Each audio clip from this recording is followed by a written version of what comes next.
Wait, What's wrong? when did this turn into a cooking show all of a sudden? Well, since we had to talk about methods. Care to explain, Rachel Ray? Well, have you ever baked a cake before? I have eaten a cake before. Okay, well then you're fully qualified for this. Okay. All you have to do to bake a cake is to put in like flour, sugar, and The different ingredients. Okay. Yeah. And then you follow the instructions of the recipe. Okay. And then out comes a cake. Like this?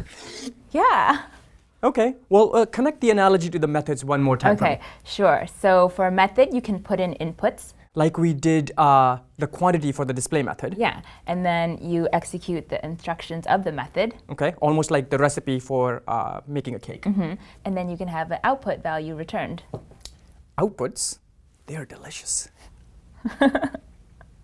Let's look up more information about input parameters for methods. I'm going to do a Google search for Java method parameter. The first link looks good, so I'm going to click on it. Now this article talks about passing information to a method. Here's a code snippet that computes the monthly payments for a home loan. It has 4 input parameters: loan amount, interest rate, future value of the loan, as well as the number of periods or the length of the loan. And then inside this method, we see that we can use these input parameters simply as variables to do our math calculations. When we call the compute payment method, we have to make sure we pass in the inputs in this specific order. So the loan amount has to go first, and then the rate, and so on. For the quiz in this section, you'll have a chance to review this article in more detail. Within the main activity of the Just Java app, we're going to be modifying the display quantity method and the input parameter to give you some practice. Notice that in the decrement method of our app, when we call the display quantity method, we're passing the quantity variable over as input to this method. But the input parameter is called number, so whenever we want to refer to this input, we just have to say number. Now technically, we could have used the global quantity variable within this method instead of passing it as an input parameter. But for the purposes of teaching you about input parameters, let's just leave it like this.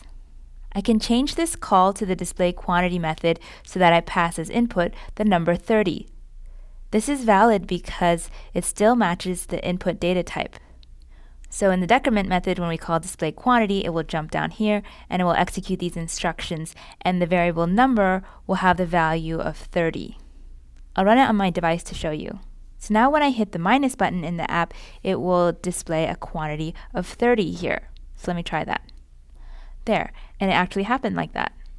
I can also create a different variable and pass that as an input to the method. Here I created a local variable called SumQuantity, and I initialized it to 100. I pass this variable as input to this method, and now the number variable inside here has a value of 100. Let me run this on the device. Now I expect that when I hit the minus button, the quantity will update to 100. And it does. These are just some things you can do to experiment with passing in different inputs to a method. As you work with input parameters, another term that you might come across is arguments. When you call a method, the inputs being passed to that method are called the arguments. Now, this is kind of a funny word because when you think of arguments, you think of people yelling and cursing at each other, but this is not like that. Arguments are simply the inputs being passed to a method. Input parameters are the actual inputs in your method declaration, and those are the variables that are used within your method. So that's the slight difference between input parameter and arguments.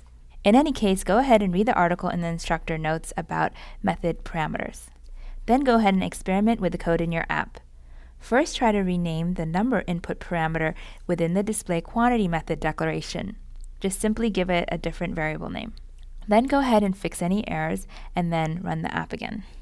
For the next task, go ahead and change the data type of the number input parameter from an int to something else like string. Observe what happens, then go ahead and undo the change.